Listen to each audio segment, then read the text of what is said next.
খুব সুন্দর ড্রাগনের ক্ষেত দেখুন। যে ক্ষেতটা আসলে সেই ক্ষেতে ধরে নাই, ক্ষেত হিসাবে খুবই খারাপ অবস্থা।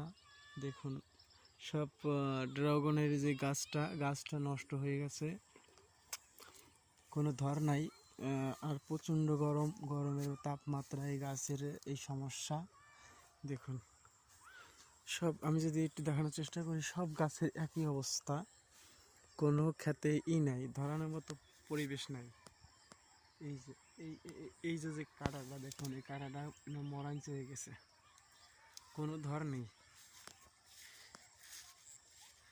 এখন যদি আমি দেখানোর চেষ্টা করি, এদিকে অনেক জায়গা নিয়ে, মানে কি বলবো, অনেক জায়গা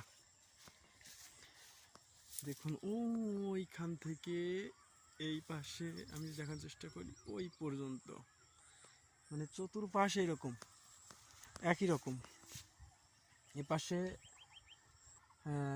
আগে চিন্তা করতাম ড্রাগন ফল কিভাবে তৈরি হয় বা কিভাবে ধরে, এগুলা কিভাবে খেতে হয়, খাওয়া জিনিসটা তো পরে বুঝলাম। এখন দেখানোর চেষ্টা করবো যেটা আর কি ধরে ড্রাগন। এই দেখুন অবস্থা, নষ্ট হয়ে গেছে, নষ্ট।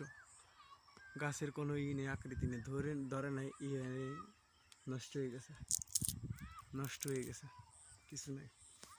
ড্রাগন ক্ষেত এদিকে সব জায়গায় একই অবস্থা।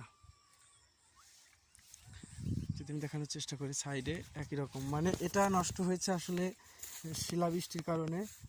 শিলাবৃষ্টি হয়েছিল, সেই শিলাবৃষ্টিতেই এরকম পরিবেশ হয়েছে। ভিতরে যাওয়ার মতো নাই, অবশ্য বাইরে থেকে আমি ভিডিওটা করলাম। দেখুন আপনারা যে গাছের যে সব কিছুই কিন্তু একই। এই যে মূল পর্যন্ত, ভিতর পর্যন্ত প্রায় নষ্ট হয়ে গেছে শুধু শিলাবৃষ্টিতে। হ্যাঁ, আপনারা ভাই লাইক শেয়ার কমেন্ট করবেন। পরবর্তী ভিডিওতে আরও ভালো কিছু দেখানোর চেষ্টা করব।